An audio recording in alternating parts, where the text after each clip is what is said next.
Hi there, Mark S. Brantley. Welcome back to Boardroom Minutes. Our topic today, the power of committees, how effective boards get things done.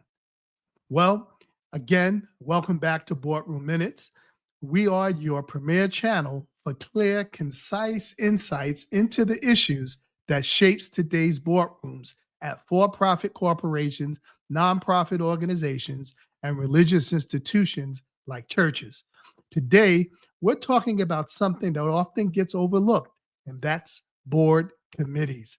But before we dive into our topic, why don't you hit the subscribe button and then also like this episode? Or if you want to wait until after this episode is completed, and if it's beneficial, then you can like it and subscribe as well. Again, the power of committees, how effective boards get things done. Now, committees are the engine that drives an effective board. They dig deeper, analyze the details, and they bring back recommendations so the full board can make informed decisions. But when committees are unclear, or when they're underutilized, or they seem to veer off track, then the board can't function effectively.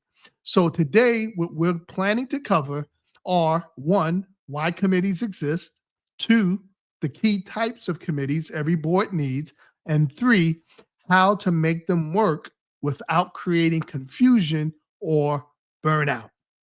So let's look at the first topic, or should I say subtopic, why committees exist. Well, boards as a whole are designed to think strategically and not handle every detail. And that's where committees come in. They allow a smaller group of directors to take a deep dive into complex areas, then report back with those recommendations. Think of a board as the pilot, and the committees are the flight crew. And each committee, each flight crew member has a specialized job that keeps the whole mission running smoothly. Committees exist to make boards more effective and not to take over management's job. We've repeatedly throughout episodes always speak to the point that boards need to stay in their lane and not micromanage. Similarly, when it comes to committees, you don't want to be out of your lane. You want to stay in your lane and not micromanage. Number two, the three core committees are one, audit finance committee, two, a governance committee, and three, an executive committee. Well, what is an audit and finance committee? For credit unions, that is normally called the supervisory committee. But for corporations, namely for profit corporations, even for nonprofit organizations, there is typically an audit and finance committee. And that committee is tasked in protecting the integrity and transparency of the organization, namely, or more specifically, the board in its governance role. This is one of the most critical committees on any board. Its role is to ensure the financial health and the accountability of the organization. And some of those responsibilities for this audit and finance committee is to oversee financial reporting and internal controls, to review audits and management letters, ensure compliance with laws and regulations, and then also monitor risk and financial sustainability. And what committees should be asking in terms of questions are we managing risk responsibly? Are audits reviewed and acted on a timely basis? Is financial reporting clear and transparent? This particular committee, the Audit and Finance Committee, uh, it protects the trust of the organization both inside and outside. That's inside with regard to other board members, executive management, staff, and then outside the organization with regard to stakeholders like shareholders. The other important and critical committee is the governance committee. And what that committee is tasked with is strengthening the board itself. And this committee focuses on the board structure, its performance, and its culture. And some of its responsibilities are to recruit and vet new board members. And typically, you have nominating committees that are under the governance committee, or it may be called the governance and nominating committee. Then also, this committee would conduct board evaluations and training, and also be responsible for evaluating the CEO. If you don't have, you should have, but if you don't have a compensation committee. Then also, this committee reviews the bylaws and the policies of the organization. And then also, it ensures alignment with the mission and the best practices of the organization. And what questions this committee should be asking is, do we have the right skills and diversity on the board? Because you don't want a monolithic board. You want an exchange of views.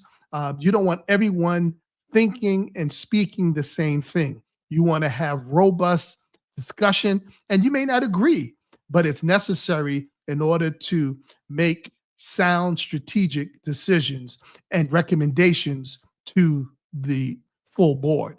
Then also, are we following our bylaws? Are we on mission? Are we on course? Is the board as a whole functioning effectively? So the governance committee makes sure the board is strong enough to lead.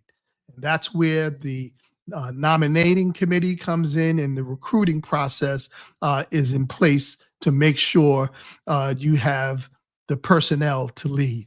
And then finally, the executive committee is tasked with handling urgent matters between meetings, right? There are times where you can't get the full board together. So what you need is the executive committee to handle decisions on an expedited basis. This committee acts on behalf of the board, of course, and it meets sometimes between regular meetings, but it must be used sparingly and carefully. The executive committee acts as the board's brain trust when urgent issues arise between regular meetings.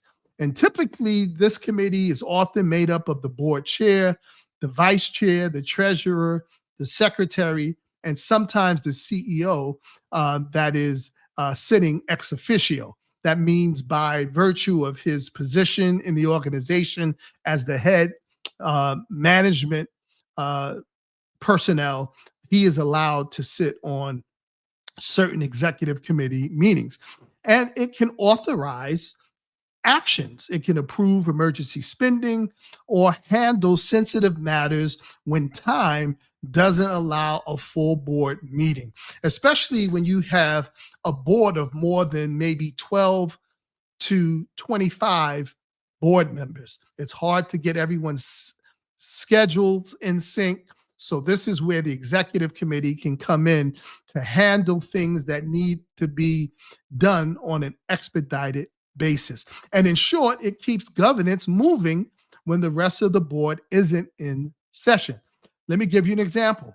If a financial crisis hits, a CEO, for instance, resigns suddenly, or a regulatory deadline appears overnight that impacts the organization's bottom line, that executive committee can meet immediately. And in doing so, it will protect the organization's stability until the full board convenes. Again, the executive committee needs to be used sparingly and carefully. It should not become a mini board or exclude others from decision making. It keeps the organization moving, but must respect the full board's authority.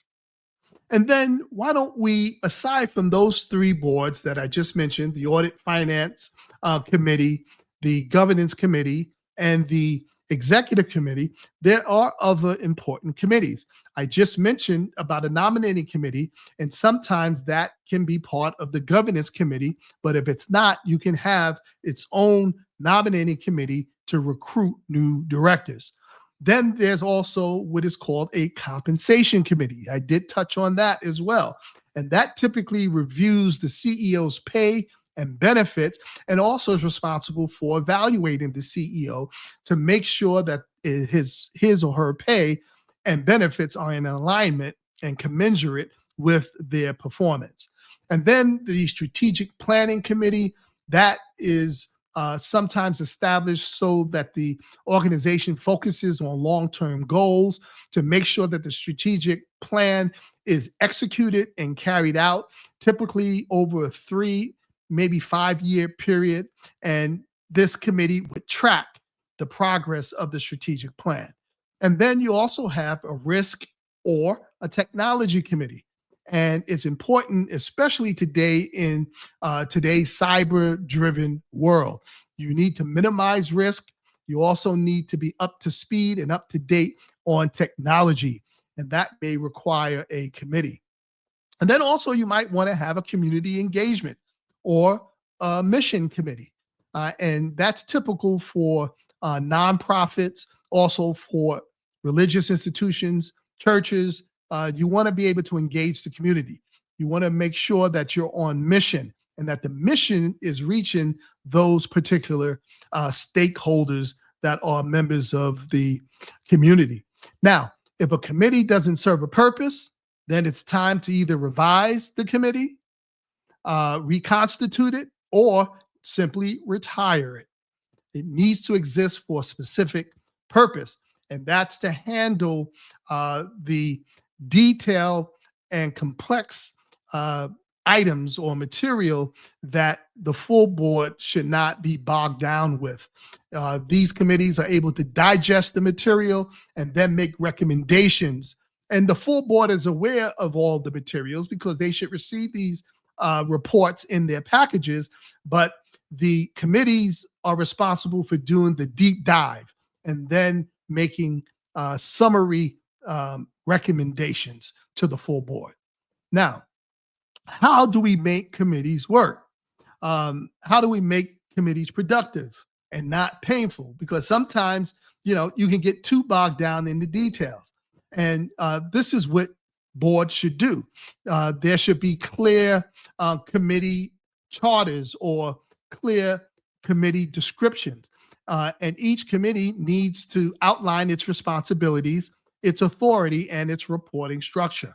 And then also you need to have the right people in those committees. You need to match the skills to the committee's purpose. Why have a person that has not a financial background that's part of an audit finance committee? You want people in that committee that have an expertise in finance on that particular committee.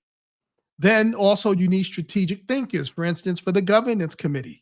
Or you may want for your governance and nominating committee a person that has HR, human resources experience as part of that committee. And then your committees must engage in regular reporting.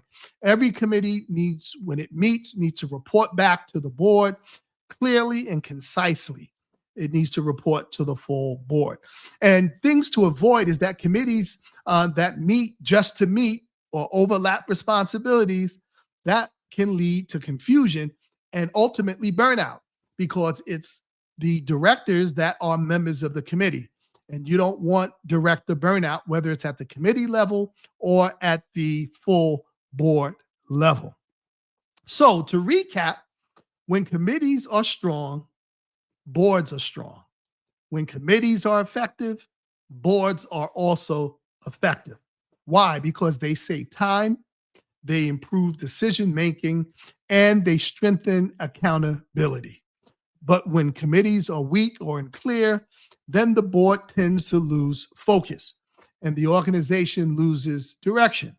So you want from time to time to review your committees, also refine, tweak their purpose if necessary, and then give them the support that they need to succeed. So I think we're going to end it there. And again, if this was beneficial to you and you found it worthy of liking it, then why don't you do that? Hit the like button. Also, why don't you become a subscriber by hitting the subscribe button. Now, when we're thinking about committees, when we're thinking about the power of committees and how effective boards get things done, then why don't you ponder this question? Which committee in your organization needs the most strengthening? Is it your audit and finance committee? Is it your governance committee? Or is it your executive committee? Why don't you ponder that question? Go back to your board and have that discussion. All right. This is Marcus Brantley of Boardroom Minutes signing off, and we hope to see you on next week.